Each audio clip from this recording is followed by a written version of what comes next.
রব্বুল আলামিন কোরআনুল কারীমের 14 নম্বর সূরা সূরা ইব্রাহিমের প্রথম আয়াতে বলছেন আলিফ লাম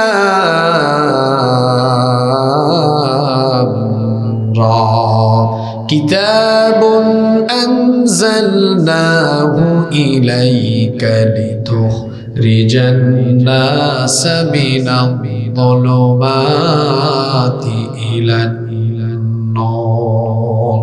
আল্লাহ তাআলা বলছেন, ও আমার হাবিব, আমি আপনার প্রতি কিতাব নাজিল করেছি যেন আপনি তমসাচ্ছন্ন নিকষ কালো অন্ধকারে আচ্ছন্ন থাকা এই মানবতাকে আলোর দিকে নিয়ে আসতে পারেন। মানুষেরা কুফরির অন্ধকারে নিমজ্জিত, মানুষেরা গুমরাহির অন্ধকারে নিমজ্জিত, জাহান্নামের পথে আচ্ছন্ন হয়ে তারা ঘুরপাক খাচ্ছে।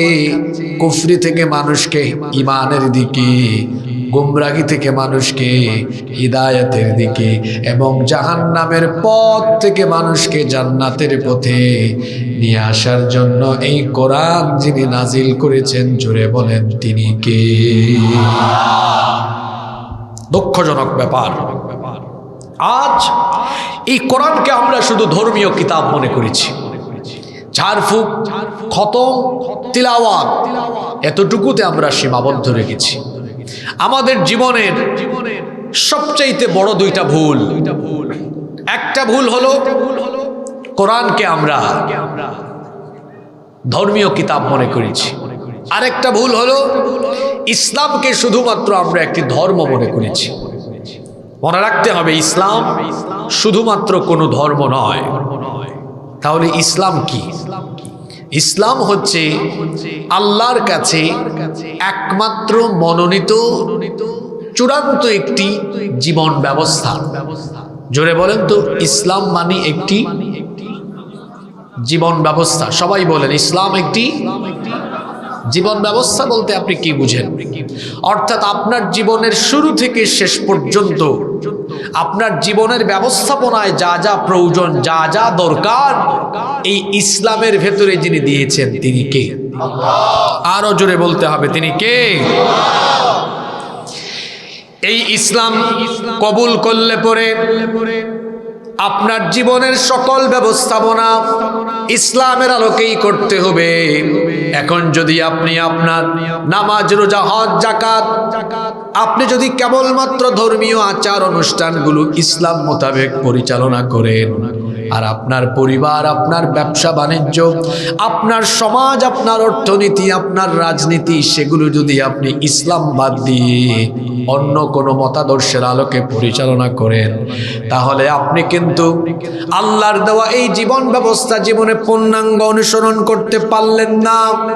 রব্বুল আলামিন এই সকল লোকদেরকে কেন্দ্র করে কোরআনে আয়াত নাজিল করেছেন। আল্লাহ তাআলা কোরআনে কারীমের 2 নম্বর সূরা সূরাতুল বাকারার 85 নম্বর আয়াতে বলছেন, আফাতুমিনুনা বিবাদিল কিতাবি ওয়া তাকফুরুনা বিবাদ। তাহলে কি তোমরা এই কিতাবের কিছু অংশের উপরে ঈমান এনেছো, আর কিছু অংশ কিছু অংশের সাথে তোমরা নাফরমানি করছো? তুমি দেখা যায় এমন তোমার জীবনকে 2 ভাগ করে নিয়েছো। তুমি 1 ভাগ করেছো ধর্মের জন্য, আর তোমার অর্থনীতি, রাজনীতি, তোমার জীবনের অন্যান্য দিকগুলো সেগুলো ইসলাম বাদ দিয়ে পরিচালনা করছো। আল্লাহ তাআলা বলছেন, তাহলে কি তারা এমন লোক যারা দাবি করে ইমানদার, কিন্তু ইমানের দাবি করার পরে তারা তাদের বিচার ফয়সালা আর তাদের সমাজ রাষ্ট্র পরিচালনার জন্য আল্লাহর দেওয়া আইন বাদ দিয়ে, আল্লাহর দেওয়া জীবন ব্যবস্থা বাদ দিয়ে অন্যান্য জীবন ব্যবস্থার তালাশ তারা করে নাকি?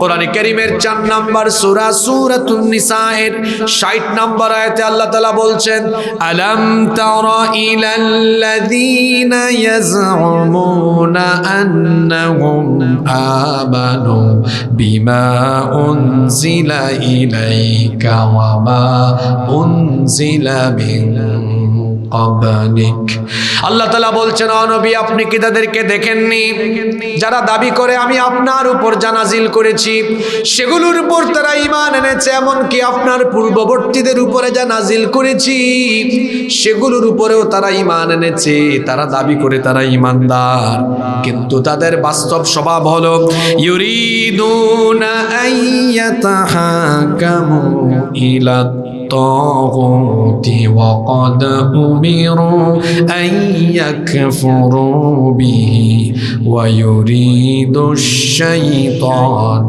أن يضلهم ضلالا بعيدا আল্লাহ তাআলা বলছেন তারা বলে ঈমানদার অথচ বাস্তবে তারা বিচার ফয়সালার জন্য তারা তাগুতের কাছে যায় প্রশ্ন হলো তাগুত কারা আল্লাহর দেওয়া জীবন ব্যবস্থা ব্যতি রেখে আল্লাহর দেওয়া জীবন ব্যবস্থা বাদ দিয়ে মানুষের তৈরি করা আইন কানুন মতাদর্শ গ্রহণ করে জীবন পরিচালনা করে যারা তাগুত হলো তারা ঈমান আনার আগে তাগুতকে তালাক দিতে হবে এজন্য আল্লাহ বলেছেন ফামান ইয়াকফুর বিত-তাগুতি ওয়া ইউমিন বিল্লাহি ফাকাদ ইসতামসাকা বিল উরওয়াতিল ওয়াসকা অতঃপর যারা তাগুতের সাথে নাফরমানি করে আল্লাহর উপর ঈমান আনবে তারা এমন এক শক্ত রশিকে আঁকড়ে ধরলো লানফিসাম লাহা ওয়াল্লাহু সামিউন আলীম যেই রশি যেই বাঁধন ছিন্ন হওয়ার নয় আল্লাহ বলছেন আমার উপর ঈমান আনার আগে তাগুতের সাথে সম্পর্ক ছিন্ন করো কথা শুনতেছেন শয়তান যাদেরকে কাতুকুতু মারে এরা যেন 2 মিনিটের ভেতরে এখান থেকে উঠে বের হয়ে যায়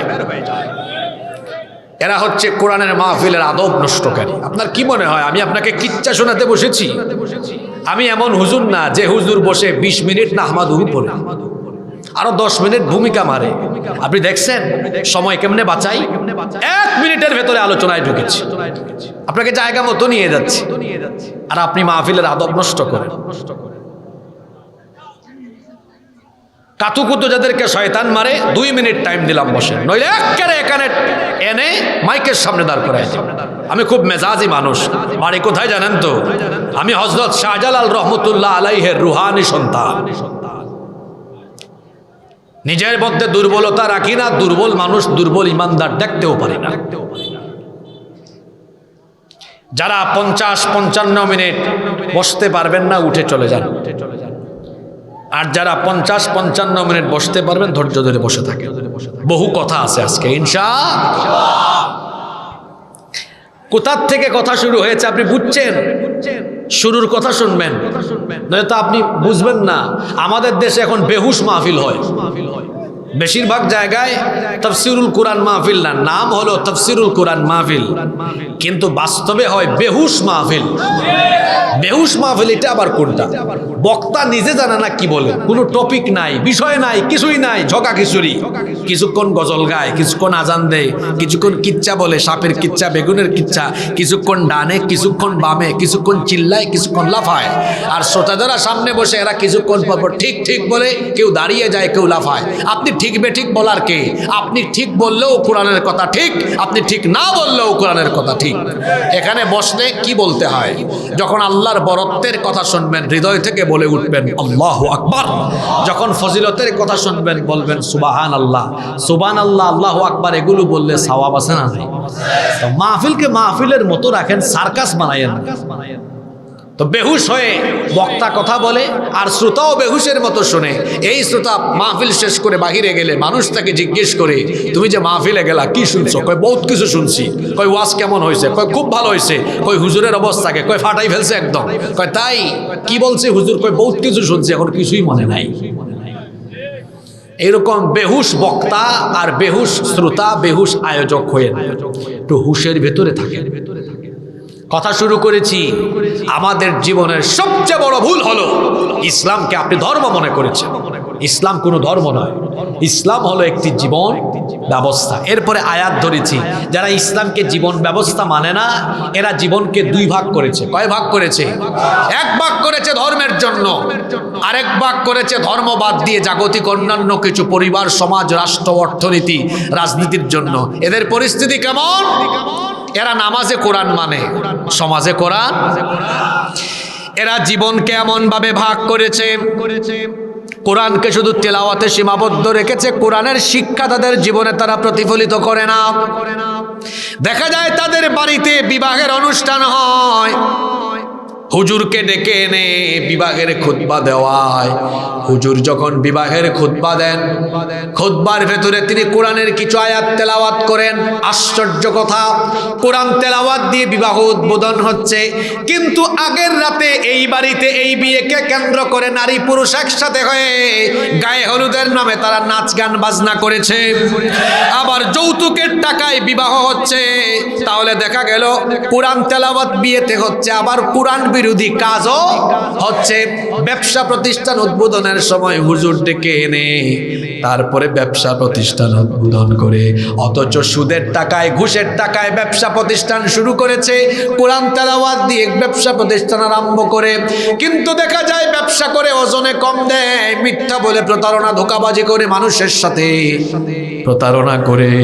পার্লামেন্ট উদ্বোধনের আগে কোরআন থেকে তেলাওয়াত হয়, কোরআন তেলাওয়াত দিয়ে পার্লামেন্টের অধিবেশন আরম্ভ হলো।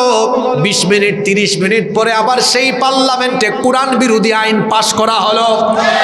এইভাবে সকল জায়গায় মুসলমান কোরআনকে তিলাওয়াতে সীমাবদ্ধ রেখে কোরআন বিরোধী কাজ কারবার বাস্তবে করে। যারা নিজেকে ইমানদার মুসলমান পরিচয় দেয়, এরা আদৌ ইমানদার হতে পারেনি, এরা হলো ইমানদার নামের টাটকা মুনাফিক। এই রকম মুনাফিক আমার সমাজে নাই, আপনার এলাকায় নাই। বলবেন হুজুর কই একটু দেখান, আমি নাম বলবো না কিন্তু খাসলত বলবো, মিলে যাবে। আমি খাসলত বললেই আপনি বুঝবেন। যারা বাস্তব জীবনে আল্লাহর দেওয়া জীবন ব্যবস্থাকে গ্রহণ করতে পারেনি, কোরআন এদের নাম দিয়েছে মুনাফিক। জোরে বলেন, কোরআন এদের নাম দিয়েছে কি? মুনাফিক হলো একটা ডেঞ্জারাস ক্যারেক্টার, এটা বড় সেনসিটিভ ক্যারেক্টার। কেন আমি ডেঞ্জারাস বললাম? কেউ যদি আমাকে বলে হুজুর আমি হিন্দু দেখব, কোথায় যাব? বলবো আমাদের প্রতিবেশী দেশে যান, কোটি কোটি হিন্দু সেখানে আছে না নাই? কেউ যদি বলে হুজুর আমি বহু খ্রিস্টান দেখব, কোথায় যাব? বলবো ইংল্যান্ডে, আমেরিকায় যান। কেউ যদি বলে হুজুর আমি বৌদ্ধ দেখব, বলবো চীন বা মিয়ানমারে যান। কেউ যদি বলে হুজুর আমি ইহুদি দেখব, কোথায় যাব? আমি বলবো ইসরায়েলে যান। কেউ যদি এখন প্রশ্ন করে বসে হুজুর আমি মুনাফিক দেখব, কোথায় যাব? শুনতেছেন আপনারা? মুনাফিক দেখতে চাইলে কোথায় যাবেন? বাংলাদেশে যাওয়া লাগবে না গো ভাই, এই গ্রামে এমনকি এই প্যান্ডেলের আশেপাশে মুসলমানের সুরত ধারণ করে মুনাফিক ঘাপটি মেরে বসে আছে। মুসলমান আছে যেখানে, মুনাফিক আছে। এখন বলবেন হুজুর মুনাফিক আমি চিনতাম কেমনে? আসেন আপনার কোরআনের আয়াত দিয়ে বলে দেই। আপনার গ্রামের গোবিন্দপুর কেন্দ্রীয় মসজিদে হুজুর জুমার দিনে বয়ান করলেন। আমার সম্মানিত মুসল্লিবৃন্দ, আল্লাহর দেওয়া কোরআন দিয়ে আমাদের গোবিন্দপুর মসজিদ চলবে। সবার আগে সভাপতি হাত তুলে, সেক্রেটারি, ক্যাশিয়ার, মুসল্লি সবাই হাত তুলে বলে হুজুর আমরা আপনার সাথে একমত, কোরআন দিয়ে আমাদের মসজিদ চলুক। হুজুর যদি খুশি হয়ে পরবর্তী পয়েন্টে বলেন যে আল্লাহর আইনে মসজিদ চলবে, সে আল্লাহর আইনে সমাজ চলবে, সে আল্লাহর আইনে দেশ চলবে, এই কথা বলা মাত্রই দেখবেন মসজিদের ভেতরে আবুল কালাম, আব্দুস সালাম নামের অনেক মুসলমান চেহারা কালো করে হুজুরের চাকরি খাওয়ার জন্য উঠে পড়ে লেগে যাবে।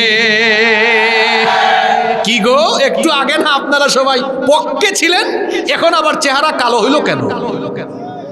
কথা বোঝা যায়? মসজিদে কোরআনের আইন চায়, সমাজে রাষ্ট্রে কোরআনের আইন। আমার দেশে অনেক মানুষ এমন আছে যারা ধর্মে কর্মে কোরআন মানবে, সমাজে রাষ্ট্রে কোরআন মানতে চায় না। কেন? সমাজে রাষ্ট্রে যদি কোরআনের আইন প্রতিষ্ঠা হয় তাহলে তারা টেন্ডারবাজি করতে পারবে না, চুরি করতে পারবে না, ডাকাতি করতে পারবে না, লুচ্চামি করতে পারবে না, বদমাশি করতে পারবে না। এজন্য আমার ভাষায় আমি বলি অন্যায় আর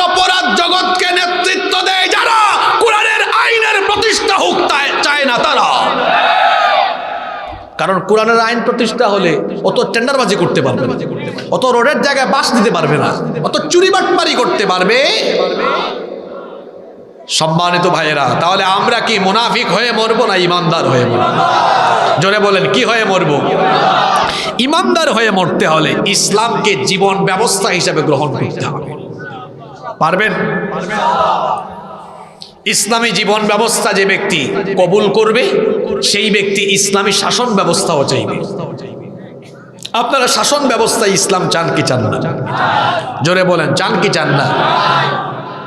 নাকি মসজিদে আল্লাহর আইন থাকুক আর শাসন ব্যবস্থায় মানুষের আইন থাকুক, এটা আপনারা চান? জমিন কার? এই জমিন কেমনে চললে ভালো হবে এটা আমরা ভালো জানবো না আল্লাহ ভালো জানেন? সবাই একমত? তাহলে এই জমিনের জন্য মানুষের আইন কল্যাণকর না আল্লাহর আইন কল্যাণকর? জোরে বলেন, কার আইন কল্যাণকর? তা আপনারা সবাইকে আল্লাহর আইন চান? কেন আপনারা আল্লাহর আইন চান? কেন আল্লাহর আইন দরকার? ইসলামী শাসন ব্যবস্থা কেন দরকার? এর লাভজনক 10টা দিক আজকে আমি আপনাদের সামনে তুলে ধরব ইনশাআল্লাহ। আজকে শুধু গলাবাজি চাপাবাজি হবে না, বুঝার মতো উপলব্ধি করার মতো কিছু কথা আজকে বলে যাব। এরপরে আপনারা সিদ্ধান্ত নেবেন যে মানুষের শাসন দরকার না আল্লাহর শাসনের দরকার। সিদ্ধান্ত নেওয়ার ইখতিয়ার আমার না, সিদ্ধান্ত নেওয়ার ইখতিয়ার একমাত্র আপনার। এটা আমি আপনার উপর ছেড়ে দিয়ে যাব, চাপায়ে দিয়ে যাব না। তাহলে ইসলামী শাসন ব্যবস্থা কেন দরকার? এর লাভজনক কয়টা দিক আজকে তুলে ধরবো। জোরে বলেন কয়টা? ক্লান্ত হয়ে গেছেন নাকি? আরো জোরে বলেন কয়টা? নাম্বার 1, 1 নাম্বার, ইসলামী শাসন ব্যবস্থা যদি প্রতিষ্ঠিত হয়, ইসলামী শাসন ব্যবস্থা যদি প্রতিষ্ঠিত হয় তাহলে সমাজের মধ্যে ন্যায় বিচার প্রতিষ্ঠিত হবে। কি প্রতিষ্ঠিত হবে? ইসলামী শাসন ব্যবস্থায় বিচারের নামে কোনো অবিচার আছে নাকি? বিচারের নামে কোনো অবিচার নাই। মানুষের তৈরি করা শাসন ব্যবস্থার মধ্যে দেখা যায় সে তার নিজের ক্ষমতা ধরে রাখার জন্য, সে তার আধিপত্য বিস্তারের জন্য অনেক সময় নিরপরাধী ব্যক্তিকে অপরাধী বানিয়ে সাজা দিতে পারে না। দেখা যায় অপরাধ করে নাই, নিরপরাধ ব্যক্তিকে মিথ্যা মামলা দিয়ে জেলখানায় ঢুকায়া তাকে দিনের পর দিন জেল খাটাতে পারে। তার আদর্শের বিরোধী হলে পরে মিথ্যা অভিযোগে অভিযুক্ত করে তাকে ফাঁসি দিয়ে মেরেও ফেলতে, কারণ আইন তার হাতে।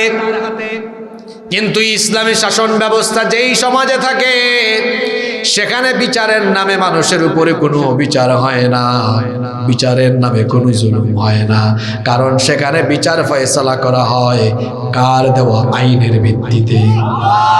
আরো জোরে বলেন কার?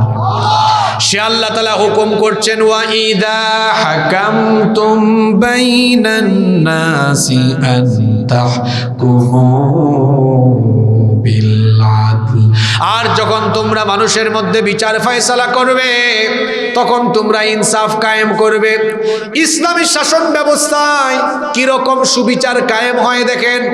আল্লাহ নবীর আদালতে একবার মাখজুমিয়া গোত্রের কুরাইশি একজন সম্ভ্রান্ত নারীকে আদালতে সুপর্দ করা হলো। এই মহিলার অপরাধ ছিল তিনি চুরি করেছেন, চুরির অভিযোগে তাকে আদালতে সুপর্দ করা হলো। সাহাবায়ে কেরাম এই ঘটনাকে কেন্দ্র করে জমায়েত হলেন। সাহাবীরা পরামর্শ করছেন, এত নামি দামি বংশের একজন নারী, এত নামি দামি বংশের মহিলা, আল্লাহর নবী যদি এই মহিলার ব্যাপারে বিচার করতে গিয়ে কোরআন থেকে রায় দিয়ে তার ডান হাত কেটে ফেলার আদেশ দিয়ে দেন, ওই বংশের মান ইজ্জত কিছুই থাকবে না। সাহাবায়ে কেরাম পারস্পরিক পরামর্শ করছেন এই মহিলার বিচারের রায় একটু কমায় দেওয়ার জন্য নবীজিকে সুপারিশ করা দরকার। কিন্তু কে নবীজির কাছে এই সুপারিশ নিয়ে যাবে? কোন সাহাবীর সাহস হয় না। অবশেষে সাহাবায়ে কেরাম হযরত উসামা ইবনে যায়েদ রাদিয়াল্লাহু আনহুকে বললেন, ভাই উসামা, তোমাকে তো আল্লাহর নবী বড় ভালোবাসেন, আল্লাহর নবী তোমাকে বড় পছন্দ করেন, তুমি নবীজির কাছে এই সুপারিশ নিয়ে যাও, দেখো নবীজি তোমার এই সুপারিশ রাখেন কিনা। উসামা ইবনে যায়েদ রাদিয়াল্লাহু আনহু তিনি যখন নবীজির কাছে এই সুপারিশ নিয়ে গেলেন, আল্লাহর নবী এটা শোনার পরে তার অবস্থা এমন হলো আসমান যেন তার মাথার উপরে ভেঙে পড়ার উপক্রম হয়ে গেল। আল্লাহর নবী তখন বললেন, ও আমার সাহাবীরা শোনো, শোনো, সম্ভ্রান্ত বংশের নারী হওয়ার কারণে বিচারের রায় হালকা করে দিতে সুপারিশ তোমরা করছো। ও আমার সাহাবীরা শোনো, আজকে যদি আদালতে এই নারী না হয়ে যদি আমার নিজের কলিজার টুকরা মেয়ে ফাতেমাও আদালতের কাঠগড়ায় দাঁড়াতো, আমি বিচার করতে গিয়ে স্বজনপ্রীতি করতাম না, কোনো দয়া মায়া দেখাতাম না, বরং ন্যায় বিচারের রায় দিয়ে তারপরে আমি হাত কাটার জন্য জল্লাদকে দায়িত্ব দিতাম না। আমি বাপ হয়ে নিজেই আমার মেয়ের হাত কেটে ফেলে দিতাম। আল্লাহু আকবার বলেন। ইসলামী শাসন ব্যবস্থা থাকলে পড়ে বিচার এরকম হয়। সে যদি নিজের মেয়েও হয়, অপরাধী হলে অপরাধী তার সাজা ভোগ করবে। আর মানুষের আইন যে সমাজে বা রাষ্ট্রে প্রতিষ্ঠা হয়, সেখানে নিজের ছেলে মেয়ে নিজের দলের লোক হলে 7 খুনও মাফ হয়ে যাবে। ধরলে পরে বলবে, এই কারে ধরছো? ওসি এটা আমার লোক, তাড়াতাড়ি ছাড়ো। দেখেন না, অনেকে অপরাধ করেও বুক ফুলিয়ে বাইরে ঘুরে বেরিয়েছে, আর অপরাধ না করেও নিরপরাধ অনেক আলেমকে অন্যায়ভাবে বছরের পর বছর জেলখানায় বন্দী করে রাখা হয়েছিল। মানুষের তৈরি করা আইন যে সমাজে থাকে, সেখানে কোনো ন্যায় বিচার পাওয়া যায় না। সেখানে দেখা যায় নিরপরাধীকে অপরাধী বানায়া মেরেও ফেলা হয়। কোরআনের পাখি আল্লামা দেলাওয়ার হোসেন সাঈদী রহমতুল্লাহ আলাই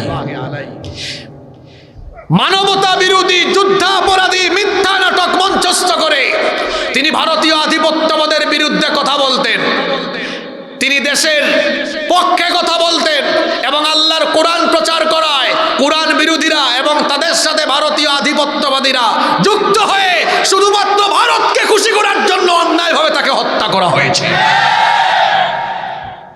যে সমাজে কোরআনের বিচার থাকে না, ইসলামী শাসন থাকে না, সেখানে মানুষ ন্যায় বিচার। ইসলামী শাসন কেন দরকার? ইসলামী শাসন ব্যবস্থা থাকলে একজন মানুষও ন্যায় বিচার থেকে বঞ্চিত হবে না। আপনারা সমাজে ন্যায় বিচার প্রতিষ্ঠা হোক চান কি চান না? সবাই ন্যায় বিচার চান তো? তাহলে ন্যায় বিচারের জন্য ইসলামী শাসনের দরকার আছে না নাই? নাম্বার 2, কেন ইসলামী শাসন ব্যবস্থার দরকার? ইসলামী শাসন ব্যবস্থা ছাড়া, ইসলামী আইন ছাড়া অন্যান্য সকল শাসন ব্যবস্থা আইন, এগুলো হলো জেহালত, এগুলো হলো অন্ধকার। এগুলো দিয়ে মানুষ কখনো উন্নত, সুখী, সমৃদ্ধশালী হতে পারবে। রব্বুল আলামিন বলছেন, আফা হুকমাল জাহিলিয়াতি ইয়াবগুন ওয়া মান আহসানু মিনাল্লাহি হুকমান লিকওমিন ইউকিনুন। আল্লাহ তাআলা বলছেন, তারা কি জাহেলি যুগের শাসন ব্যবস্থা চায় নাকি? অজ্ঞতা, বর্বরতা, অন্ধকারাচ্ছন্ন জীবন ব্যবস্থা, শাসন ব্যবস্থা তারা চায় নাকি? অথচ বিশ্বাসীদের জন্য আল্লাহর দেওয়া জীবন ব্যবস্থার চাইতে উত্তম কোনো জীবন ব্যবস্থা আর হতে পারে? বিশ্বাসীদের জন্য আল্লাহর দেওয়া জীবন ব্যবস্থা ব্যতীত অন্য কোনো জীবন ব্যবস্থা উত্তম হতে পারে না। কেন? আল্লাহর আইন মানুষের জন্য কল্যাণকর। আমার দিকে তাকান, খুব ভালো করে বোঝার চেষ্টা করেন। মানুষ যখন আইন বানাবে, সে প্রথমেই তার নিজের ক্ষমতার স্বার্থে, নিজেকে যাতে ক্ষমতায় দীর্ঘস্থায়ী, লং টার্মে রাখা যায়, নিজের দলের স্বার্থে, নেতা কর্মীর স্বার্থে আইন বানাবে। এমনভাবে আইনটা বানাবে যাতে করে তার দলের মানুষ খুশি থাকে, তার ক্ষমতার স্বার্থে ক্ষমতাটা যেন দীর্ঘস্থায়ী করা যায়। কিন্তু আল্লাহ তাআলার আইনের ভেতরে কোনো ধরনের জটিলতা নাই, দুর্বলতা নাই, ত্রুটি বিচ্যুতি নাই। মানুষের তৈরি করা আইনের মধ্যে ত্রুটি থাকতে পারে, বিচ্যুতি থাকতে পারে, দুর্বলতা থাকতে পারে। ওই যে আমরা বলি মানুষ মাত্রই ভুল, মানুষ ভুল করতে পারে না। দেখা যাচ্ছে আইন রচনা করতে গিয়েও সে ভুল করতে পারে। এজন্যই দেখবেন মানুষের তৈরি করা আইন দিয়ে পৃথিবীতে যত দেশ চলে, এই আইনগুলো ফিক্সড না। কয়েক বছর, কয়েক মাস পর পর আইন সংশোধন হয়, বাতিল হয়, অ্যাড করা হয়, কারণ মানুষ ভুল করে। কিন্তু আপনারা বলেন তো, আল্লাহ তাআলা আমাদেরকে যে আইনের কিতাব দিয়েছেন, এখানে কি কোনো ভুল ভ্রান্তি আছে? যালিকাল কিতাব লা রাইবা ফি হুদাল লিল মুত্তাকিন, এর ভেতরে কোনো ভুল নাই, কোনো সন্দেহ নাই। তাহলে একমাত্র নির্ভুল, অথেন্টিক, ত্রুটিমুক্ত, জটিলতামুক্ত আইনের কিতাব দিয়েই তো মানবতার কল্যাণ হতে পারে। দোষ ত্রুটিযুক্ত এবং জটিলতাযুক্ত আইন দিয়ে মানুষের মানুষের ভাগ্যের পরিবর্তন হয় না, হবেও না। এজন্য দেখুন এই দেশ ৭১ সালে স্বাধীন হয়ে আজ ২০২৫, ৫৪ বছর ধরে এখানে শুধু ব্যক্তি আর দলের পরিবর্তন হয়, মানুষের ভাগ্যের পরিবর্তন হয় না। মানুষের ভাগ্যের পরিবর্তন ততদিন হবে না যতদিন না আল্লাহর দেওয়া আইনের ভিত্তিতে এই দেশ পরিচালিত হয়। এবার আমার দিকে তাকান, এই যে আমরা এখানে চেয়ারে বসা ৩ জন, এই গোবিন্দপুর চালানোর জন্য ওনাকে দায়িত্ব দিলেন, আপনি এই গোবিন্দপুর চালান। উনি গোবিন্দপুর চালানোর জন্য কিছু আইন বানালেন, ফৌজদারি দেওয়ানি, চুরি করলে কি, ডাকাতি করলে কি, মানুষের সম্পদ দখল করলে কি, ইত্যাদি ইত্যাদি আইন বানালেন। উনি তো এক সময় রিটায়ার্ডে যাবেন, মাতার মরণ হবে। এর পরবর্তীতে মনে করলেন, উনি আসলেন, তিনি আসার পরে মনে করলেন আমি যে দল গঠন করে আসছি, আমার দলের বেশিরভাগই শেষরা চোর, এদেরকে খুশি রাখা দরকার। এজন্য চুরির শাস্তি কমায় দিলেন, চাঁদাবাজির সুযোগ করে দিলেন। উনি ওনার মতো আইন কাটছাট করলেন। এরপরে আমি যখন চান্স পাইলাম, আমি চিন্তা করলাম আমার আশেপাশে সব লুটপাটকারীর দল, এদেরকে খুশি রাখা দরকার। আমি আইন আরো কিছু বাতিল করলাম, কিছু অ্যাড করলাম। আপনাদের কি মনে হয় মানুষ আইন বানায় সে জনগণের স্বার্থে না নিজের ক্ষমতার স্বার্থে? জোরে বলেন, কার স্বার্থে? কেউ জনগণের স্বার্থে বানায় না। আপনি যদি এটা মনে করে থাকেন আপনি ভুলের মধ্যে পড়ে আছেন। ও আইন বানাবে কতকাল পর্যন্ত ক্ষমতায় থাকা যায়, ও আইন বানাবে কিভাবে আমার দলের লোকদেরকে খুশি করা যায়। এজন্যই তো আল্লাহ তাআলা মানুষের নিত্য প্রয়োজনীয় দরকারি বিষয়গুলো মানুষের হাতে দেন নাই, কারণ মানুষ যে স্বার্থপর এগুলো তার হাতে পাইলে খবর আছে। যেমন প্রতিদিন আমাদের যা যা দরকার, যেমন দেখেন আলো, সূর্যের আলো দরকার আছে না নাই? বাতাস, একটু কথা বলেন, মহিলাদের মতো কেন আপনারা? বাতাস, আগুন, পানি, অক্সিজেন, এগুলো কি মানুষের হাতে? জোরে বলতে হবে, কার হাতে? মানুষের হাতে দিলে কি হইতো জানেন? জুলাই আগস্টে এই কাম হইতো না। বলতে এই যতক্ষণ আমার কথা না মানবি অক্সিজেন বন্ধ করে রাখলাম, পানি দেব না, বাতাস দিব না, দিনের বেলা আন্দোলন করো না, সূর্যের আলোও দিব না। তাহলে বোঝা গেল দরকারি বিষয়গুলো আল্লাহ মানুষের হাতে, আল্লাহ নিজের কাছে রেখে দিয়েছেন। আপনার আমার চেয়ে আল্লাহ ভালো জানেন এই মানুষ সেলফিশ। সে যখন আইন বানানোর সুযোগ পাবে নিজের ক্ষমতার স্বার্থে যা দরকার তাই করবে। আপনি দেখেন না ক্ষমতার স্বার্থে গুলি করে মানুষ মারে, ওর হাতে আলো বাতাস আগুন পানি থাকলে আগুন বাতাস আলো পানি না দিয়ে মানুষ মারবে। আপনি কি কথা বুঝেন? এই জন্য আল্লাহ এগুলো দেন নাই। গুরুত্বপূর্ণ জিনিস আল্লাহ তার কাছে রেখেছেন যাতে মানুষ স্বৈরাচারী হলেও অতিমাত্রার স্বৈরাচারী যেন না হতে। চিন্তা করেন তো যদি ওইগুলো আল্লাহ দিতেন, আলো বাতাস আগুন পানি অক্সিজেন, নড়াচড়া করতে পারতেন, আপনি মাহফিল করবেন না? যখন অনুমতি আনতে যাইতেন আপনারে বলতো তোরে অনুমতি দিব, তোর এলাকার বাতাস বন্ধ করে রাখ। ঠিক আছে কথা? এখন বুঝে শুনে নিরপেক্ষ মন মগজ নিয়ে এখানে বলেন, এখানে বিভিন্ন দলের মানুষ আছেন, দল বাদ দেন। এখন আমরা সবাই এক দল, আল্লাহর দল। এখন আমরা মুসলমান, আমাদের পরিচয় কি? মুসলমান। মুসলমান হয়ে নিরপেক্ষ মন মগজ নিয়ে বলেন তো, একজন মানুষ আইন প্রণয়নের সুযোগ পেলে সে আগে কার স্বার্থ বিবেচনা করবে? আগে নিজেরটা দেখবে, তারপরে কার? তার দলের, তার আশেপাশের লোকের, এরপরে সুযোগ পাইলে মানুষের। এখন বলেন এই রকম মানুষের বানানো স্বার্থবাদী আইন দিয়ে একটা দেশের কি উন্নয়ন হতে পারে? জোরে বলেন পারে? ৫৪ বছর ধরে আমাদের ভাগ্য বদলাবার কথা বলে বলে যারাই সুযোগ পেয়েছে আমরা দেখেছি মানুষের ভাগ্য বদলায় নাই। প্রতিদিন তাদের পোশাক বদলায়, মোবাইল বদলায়, নতুন নতুন মডেলের গাড়ি কিনে গাড়ি বদলায়, বাড়ি বদলায়। মানুষের ভাগ্য আর বদলায় না। মানুষের ভাগ্য বদলাতে হলে জেনারেশন জি যারা জুলাই আগস্টের বিপ্লব ঘটিয়েছে তাদেরকে বুঝতে হবে মানুষের তৈরি করা আইন নয়, আল্লাহর দেওয়া আইন দিয়ে মানুষের ভাগ্যের পরিবর্তন হবে।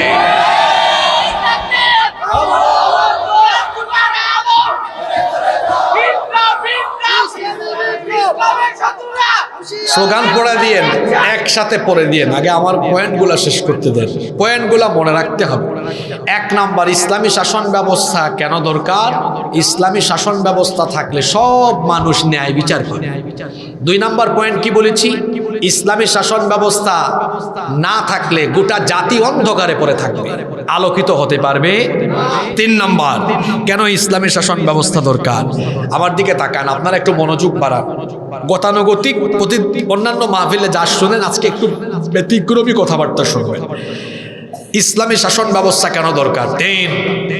ইসলামী শাসন ব্যবস্থা যদি কোনো রাষ্ট্রে, কোনো সমাজে প্রতিষ্ঠা না হয়, তাহলে আল্লাহর কোরআনের বহু আয়াত কোরআন শরীফের ভেতরে বন্দী থাকবে, এগুলো কোনোদিন সমাজে আর বাস্তবায়ন। উদাহরণ নেবেন? আচ্ছা, এখানে আছে কোরআনে ওয়াসসারিকু ওয়াসসারিকাতু ফাকতাউ আইদিয়াহুমা, চোর সে নারী হোক পুরুষ হোক, অপরাধ প্রমাণিত হলে ডান হাত কেটে দাও। আপনারা বলেন তো, ইসলামী শাসন ব্যবস্থা যদি প্রতিষ্ঠিত না হয়, এই আয়াতের আমল কি কোনো কালে ঘটবে? তাহলে এটা ইসলামী রাষ্ট্র, ইসলামী শাসন ব্যবস্থা না থাকলে এই আয়াত কিতাবের ভিতরে, বলেন বন্দি কিতাবের ভিতরে, জোরে বলেন কিতাবের ভেতরে। সূরা নূর খুলেন, আল্লাহ সেখানে কি বলছেন? জিনা করে, ব্যভিচার করে, অবিবাহিত হলে তারে 80টা বেত লাগাও, 1 বছরের জন্য নির্বাসনে পাঠাও, বিবাহিত হলে রজম, মৃত্যুদণ্ড নিশ্চিত করো। যদি ইসলামী শাসন ব্যবস্থা কোনো সমাজে প্রতিষ্ঠিত না হয়, তাহলে এই আয়াতের বাস্তবায়ন হবে? কথা বলছেন না কেন? তাহলে এই আয়াত কিতাবের ভেতরে বন্দী। তাহলে বোঝা গেল, ইসলামী শাসন ব্যবস্থা যদি প্রতিষ্ঠিত না হয়, কোরআনের শত শত হাজার হাজার আয়াত কোরআনের মধ্যেই বন্দী থাকবে, বাস্তবায়ন। এখন আল্লাহ এই আয়াত দিয়েছেন, এই বিধান দিয়েছেন, এগুলো কোরআন শরীফের ভেতরে থাকার জন্য না সমাজ রাষ্ট্র প্রতিষ্ঠা হওয়ার জন্য? আজ আপনার সমাজ, আপনার রাষ্ট্রে আল্লাহর দেওয়া এই ইফেক্টিভ কল্যাণকর আইনগুলো নেই বলে আপনার সমাজে চুরি বাড়ে, ডাকাতি বাড়ে, লুটপাট বাড়ে, ধর্ষণ বাড়ে। আপনি চুরি, ডাকাতি, ধর্ষণ, লুটপাটের বিচার কোরআন দিয়ে করে দেখেন, সবাই তারের মতো সুদা হয়ে যাবে। আপনি আপনার আইন দিয়ে বিচার করেন। এক চোর চুরি করে জেলে ঢুকছে, যাওয়ার সময় বলে যায় অসুবিধা নাই, এমনি হাত এমনি নাড়ে। আদালত চত্বরে অনেকে দেখবেন ওই যে প্রিজন ভ্যানে উঠে হাত নাড়ে, নাড়ে না? তারপরে অনেককে বলে অসুবিধা নাই, কয়েকদিন পরে আমি আসতেছি। দেখা যায় জেল খেটে জামিন নিয়ে যখন বের হয়, আরো প্রমোশন নেই। আগে ছিল ছোট চোর, পরে হয় বড় চোর। ঠিক আছে কথা? আপনি চুরির বিচার কোরআন দিয়ে করেন তো। এই গোবিন্দপুরে একজন চোর ধরে আল্লাহর দেওয়া বিধান কার্যকর করে দেখেন, একটা বিচার দেখে গোটা 14 গ্রামের চোরেরা তারের মতো সোজা হয়ে যাবে।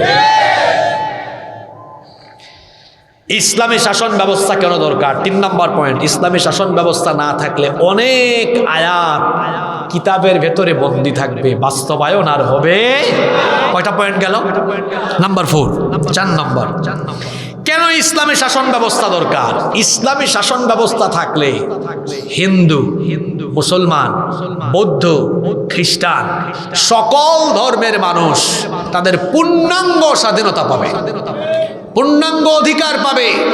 নারী তার অধিকার পাবে, শিশু তার অধিকার পাবে, নারীরা এই দেশে বেইজ্জত হবে না, ব্যবসায়ী তার অধিকার পাবে, সবাই তার অধিকার পরিপূর্ণ আকারে পাবে।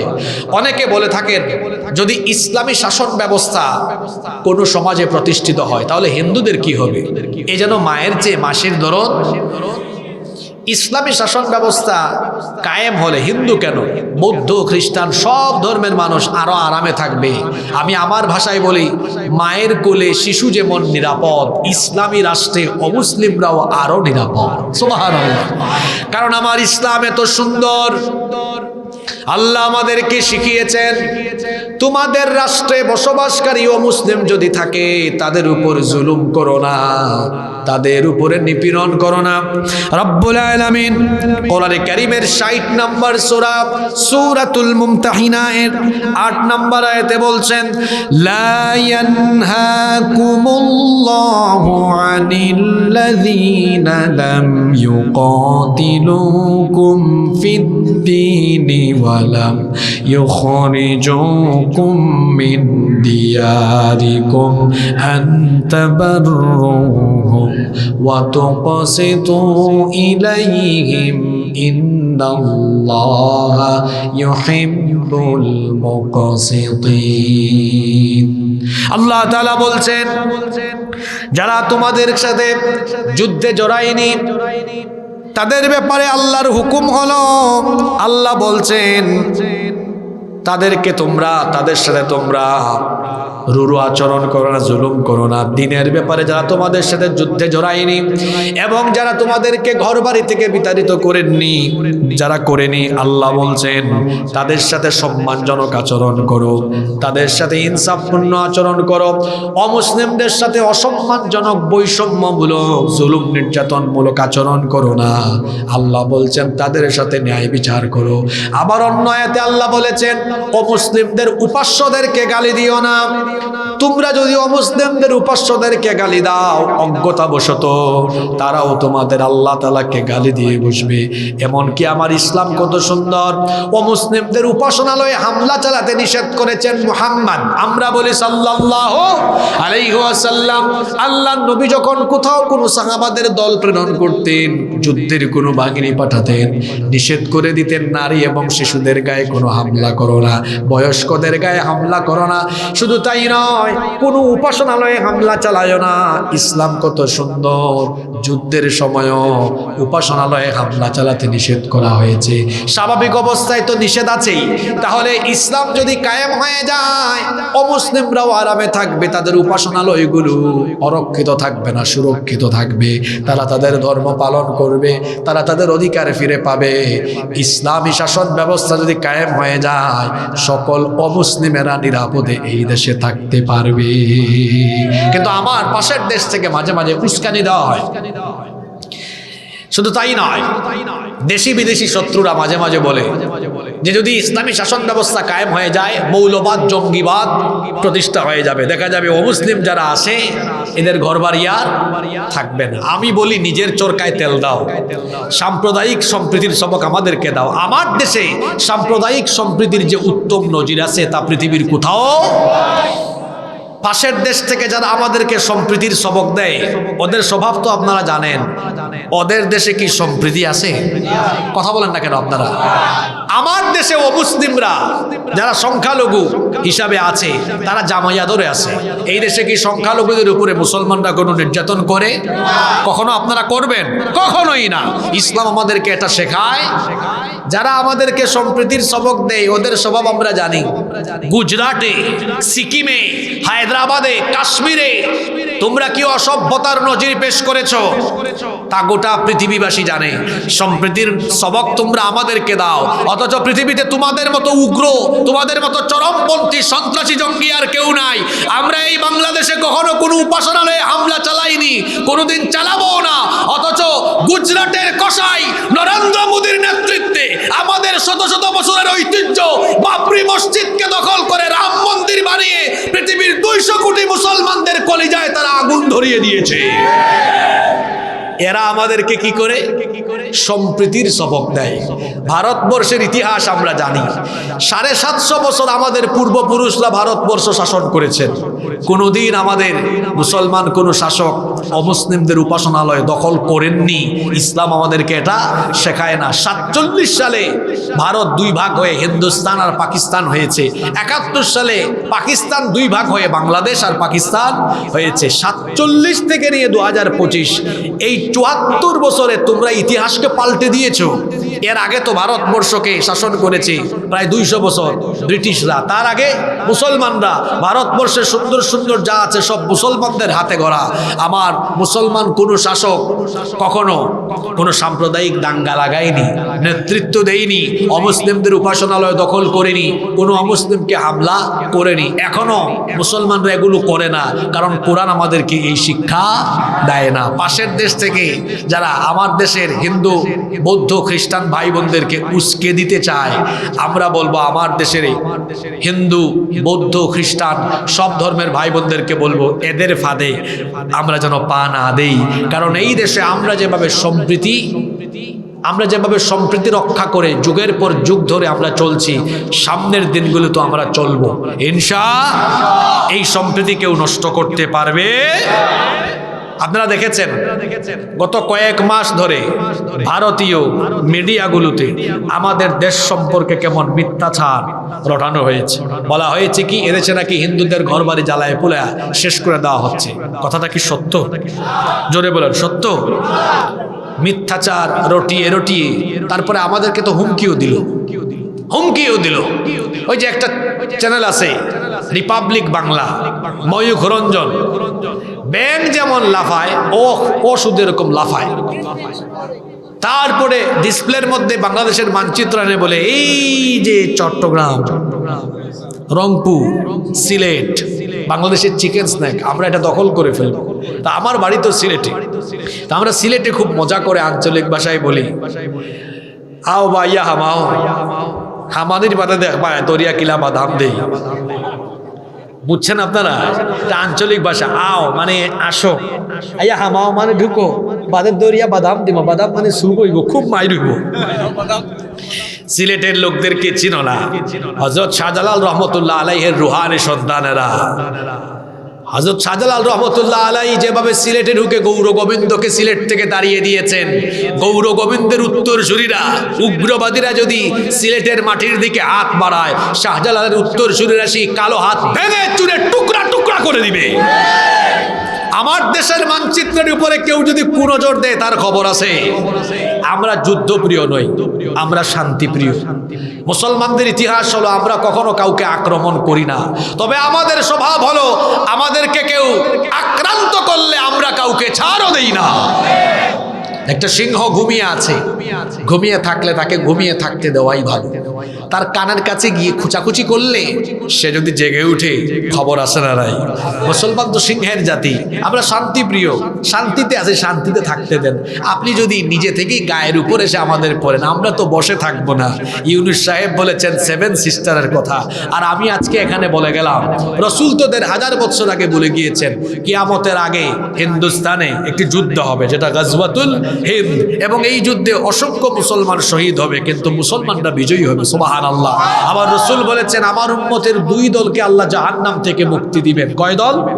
এটা নাসাই এবং তিরমিজি শরীফে হাদিস এসেছে। সাউবান রাদিয়াল্লাহু আনহু হাদিসটি বর্ণনা করেছেন। নবীজি বলেছেন ইসাবাতানি মিন উম্মতি আহরাজাহুমাল্লাহু মিনান নার। আল্লাহ নবী বলেছেন আমার উম্মতের 2টি দলকে আল্লাহ তাআলা জাহান্নাম থেকে মুক্তি দিয়েছেন। মানে আল্লাহ তাআলা তাদের কাছ থেকে কোনো হিসাব না নিয়ে, বিচার না করে আল্লাহ তাদেরকে জান্নাত দিয়ে দিবেন। সুবহানাল্লাহ।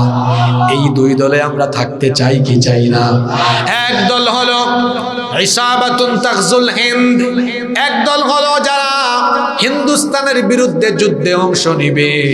হিন্দুস্তানের বিরুদ্ধে যুদ্ধে অংশ নেওয়া প্রত্যেকটা মুমিনকে আল্লাহ তাআলা জাহান্নাম থেকে রক্ষা করে দিবে। খেয়াল করে শুনেন হাদিসটা, শহীদ হওয়া নয়, যুদ্ধে অংশগ্রহণ করা। তাহলে 1500 বছর আগে রসুলের এই হাদিস আমাদের কি বার্তা দেয়? হিন্দুস্তানে একটা যুদ্ধ হতে পারে। আমরা আগেই বলেছি যুদ্ধপ্রিয় নই, আমরা কি? শান্তিপ্রিয়। জুড়ে বলেন কি? শান্তিপ্রিয়। কিন্তু আপনি যদি নিজেই যুদ্ধ বাজিয়ে দেন, আমি তো বসে থাকবো না। আমি আক্রান্ত হলে আমি কি বসে থাকবো? বসে থাকবো না। এদেশের প্রতিটি যুবক, তরুণ, আবাল, বৃদ্ধ, বনিতা গাজওয়াতুল হিন্দের চেতনা নিয়ে যখন ময়দানে নামবে, রসুলের ভবিষ্যৎবাণী অনুযায়ী মুসলমান তো বিজয়ী হবে। এই জন্য আমি বলেছি ভারত যদি আমার দেশের মানচিত্রের দিকে কুনজর দেয়, শুধুমাত্র 7 সিস্টার নয়, ওদের ভারতের মানচিত্র টুকরা টুকরা হয়ে গিয়ে দিল্লিতে কালেমার পতাকা উড়িয়ে দেওয়া হবে। গাজওয়াতুল হিন্দ, এখানে অংশ নেওয়া প্রত্যেকটি মুসলমানকে আল্লাহ মাফ করে দিবেন। সুবহানাল্লাহ। আরো একদল বাকি আছে না? আরেক দলকে নবীজি বলেছেন ওয়া ইসাবাতুন তাকুনু মা ঈসা ইবনে মারইয়াম আলাইহিস সালাম। আমরা জানি পৃথিবীর একজন নবীর এখনো ইন্তেকাল হয় নাই। ওই নবীর নাম কি? আল্লাহ তাকে আবার পাঠাবেন দাজ্জালকে কতল করার জন্য। তিনি যখন আবার আসবেন, ঈসা আলাইহিস সালামের সাথী যারা হবে, তার সৈন্য যারা হবে, আল্লাহ তাদেরকেও জাহান্নাম থেকে মুক্তি দিয়ে দিবেন।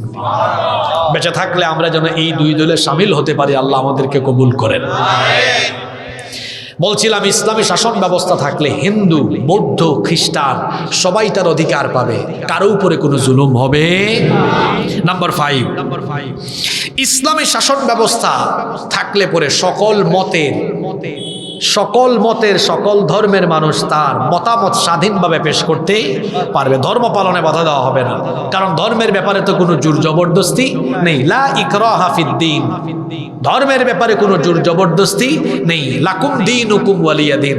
যদিও আমাদের বাংলাদেশে এক রাবিয়া বছরই একবার বলছিলেন, বুখারী শরীফে আছে লাকুম দীনুকুম ওয়ালিয়া দীন। এটা কি বুখারী শরীফে নাকি? জোরে বলেন, এটা কোথায়? এটা কোরআনে আছে। তারপর আবার লাকুম দীনুকুম ওয়ালিয়া দীন বলে অর্থও করেছেন। আরে বাপ রে বাপ, ইবনে কাসিরের চেয়েও বড় তাফসীর কারো। লাকুম দীনুকুম ওয়ালিয়া দীন, ধর্ম যার যার, উৎসব সবার। ইন্না লিল্লাহি ওয়া ইন্না ইলাইহি, এটার অর্থ কি এই? আরে বাপরে বাপ, কত কুতুব আমার দেশে মাঝে মাঝে পাওয়া যায়। নারায়ণগঞ্জে এক কুতুব পাওয়া গেছে, রাতে 70 রাকাত তাহাজ্জুদ পড়ে। আপনারা শুনেন নাই? তার এই কথা সত্য না মিথ্যা আমরা জানি না। যদি সত্য হয় তো একদিকে রাতে তাহাজ্জুদও মারে, আবার দিনের বেলা সারাদিন সমান তালে মানুষ মারে, অন্যায় করে, অপকর্ম করে। আছে না নাই? লাকুম দীনুকুম ওয়ালিয়া দীন, তোমার ধর্ম তোমার, আমার দিন আমার। তোমার ধর্ম তুমি পালন করো, আমার ধর্ম আমি পালন করব। ধর্ম যার, উৎসব। যদি ইসলামী শাসন ব্যবস্থা কায়েম হয়, প্রতিটি মানুষ তার ধর্ম পালন করবে, প্রত্যেককে তার ধর্ম পালনের সুযোগ দেওয়া হবে। আমরা কি দেখেছি? মানুষের তৈরি করা, মানুষের বানানো আইন যে সমাজে থাকে, সেখানে নিজেদেরকে তারা ধর্ম নিরপেক্ষ দাবি করলেও দেখা যায় তারা আসলে নিরপেক্ষ থাকে না।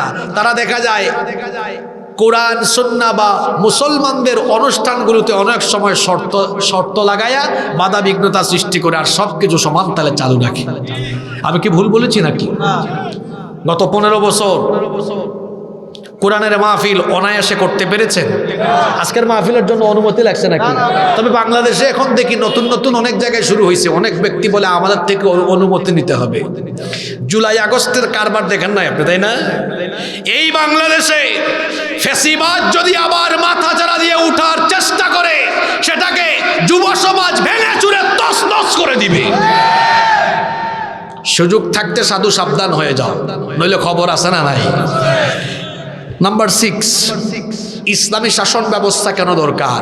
ইসলামী শাসন ব্যবস্থা থাকলে অন্যায় অপরাধ থাকবে না, অন্যায় অপরাধ কমে যাবে। কারণ আপনি যখন আল্লাহর দেওয়া আইনের ভিত্তিতে বিচার ফয়সালা করবেন, কোনো অন্যায় থাকবে না, চুরি থাকবে না, ডাকাতি থাকবে না, লুটপাট থাকবে না, ধর্ষণ থাকবে না, গুম থাকবে না, খুন থাকবে না।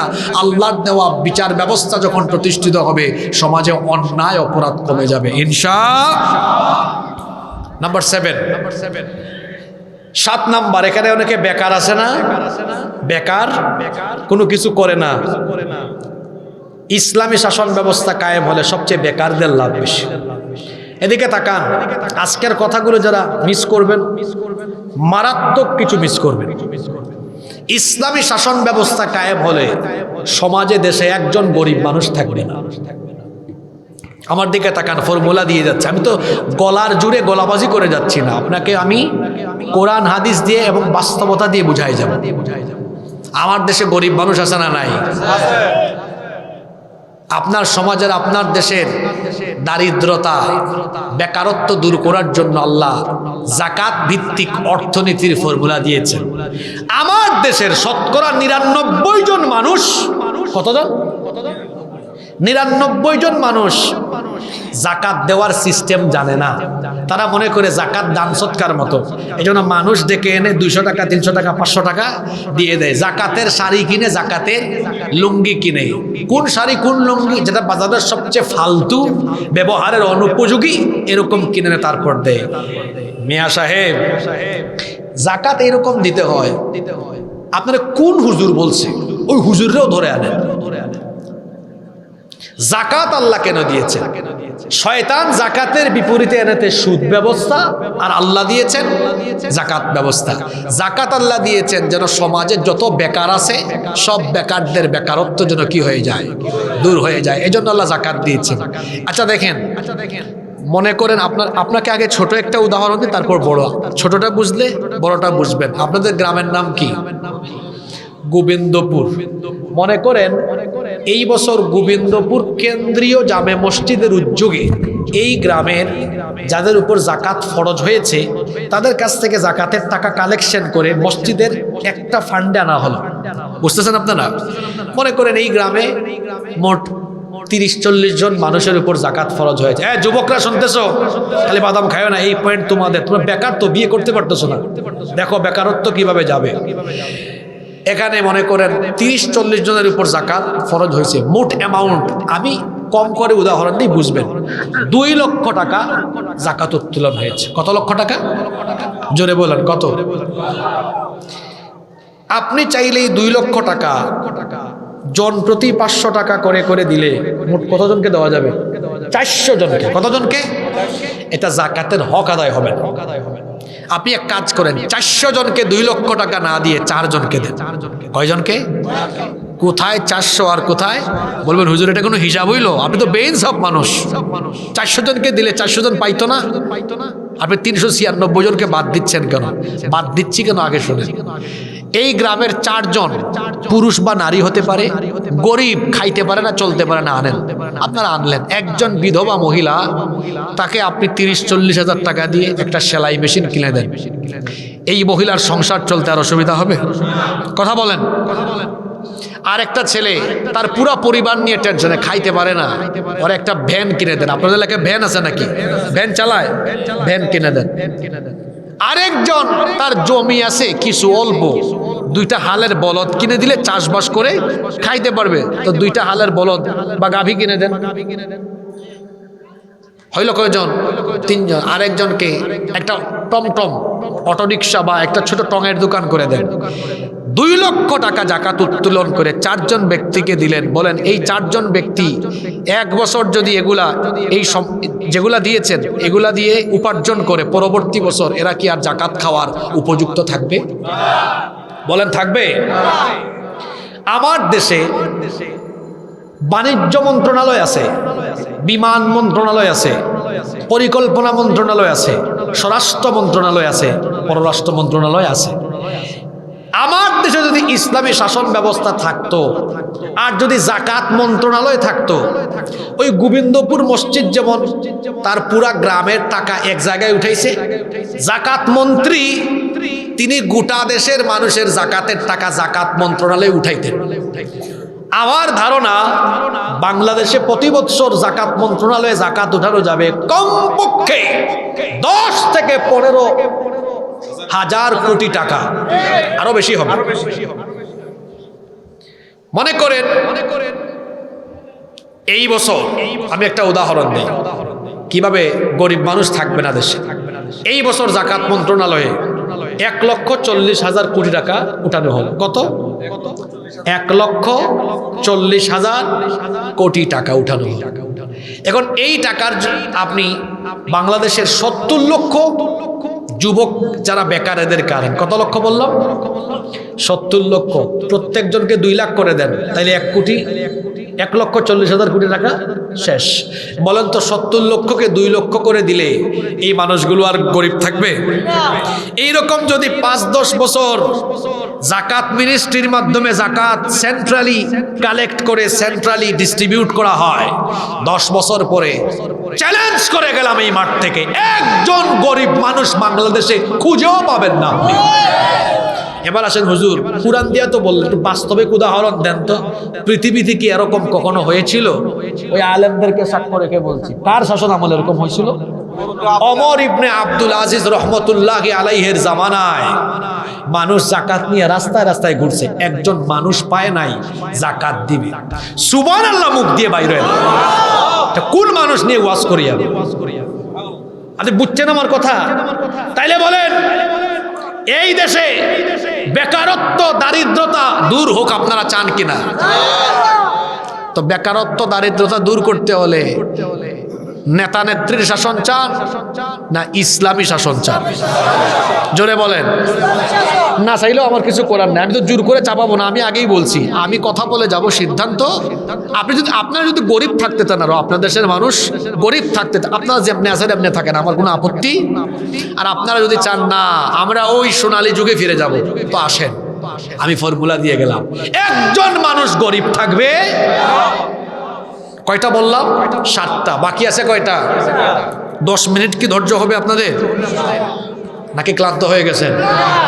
নাম্বার 8, ইসলামী শাসন ব্যবস্থা থাকলে শাসকও এমন হবেন যেই শাসকের মধ্যে বাড়ি করার, গাড়ি করার, সম্পদ করার খায়েশ থাকবে না, তার ভেতরে থাকবে আল্লাহর ভয়। আর এমন দায়িত্ব পাইছি, না জানি এটার কারণে জাহান্নামে চলে যাই কিনা।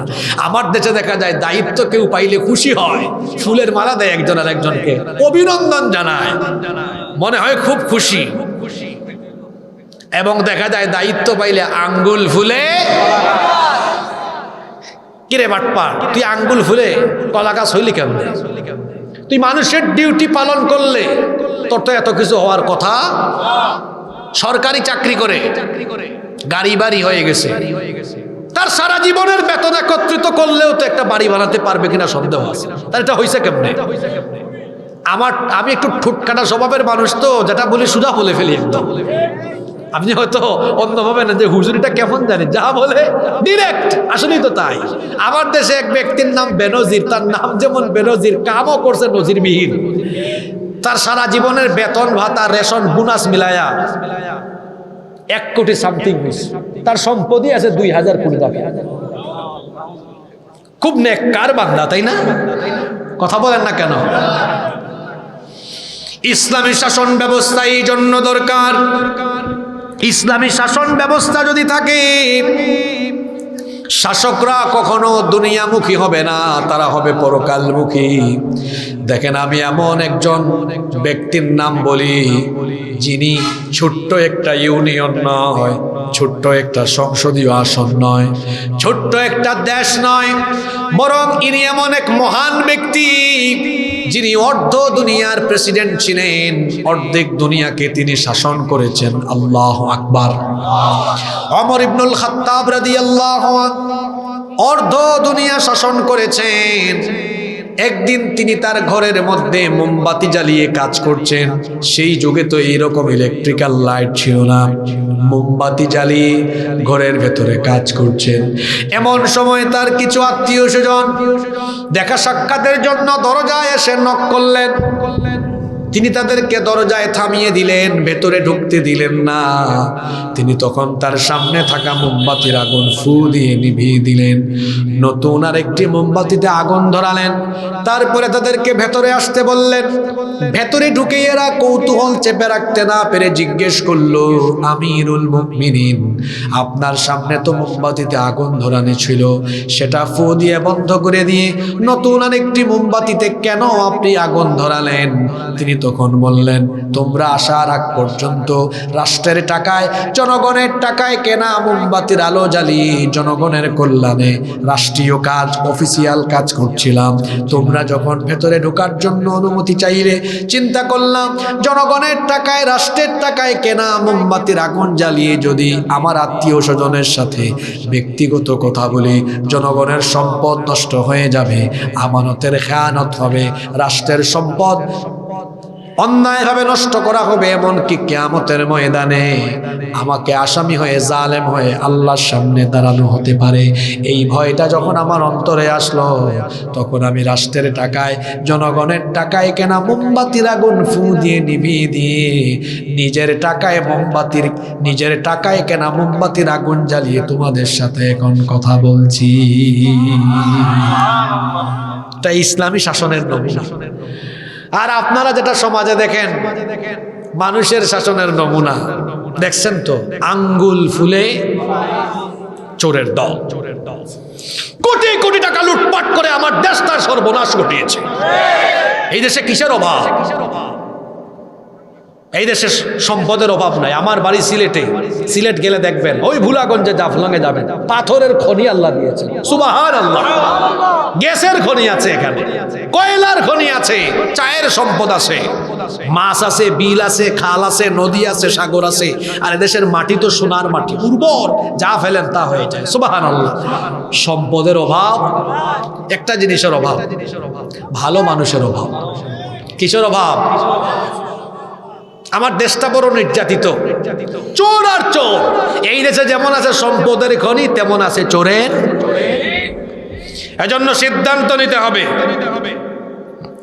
বদলাতে চাইলে আপনার সিদ্ধান্তকে বদলাতে হবে, আর মানুষের তৈরি করা আইন নয়। আমরা এখন আল্লাহর আইন চাই। 8 নম্বর পয়েন্ট গেল, ইসলামী শাসন ব্যবস্থা থাকলে শাসকরাও পরহেজগার থাকবে। এজন্য তো আমরা বলি আল্লাহর আইন চাই আর সৎ লোকের। নাম্বার 9 নম্বর, ইসলামী শাসন ব্যবস্থা এই জন্য দরকার, ইসলামী শাসন ব্যবস্থা প্রতিষ্ঠা করা এটা রসুলের গুরুত্বপূর্ণ সুন্নত। আমার দেশে টুপি লাগানো সুন্নত, চোখে সুরমা লাগানো সুন্নত, খাবার শেষে একটু মিষ্টি খাওয়া, মধু খাওয়া সুন্নত। খুব মানে মানুষ।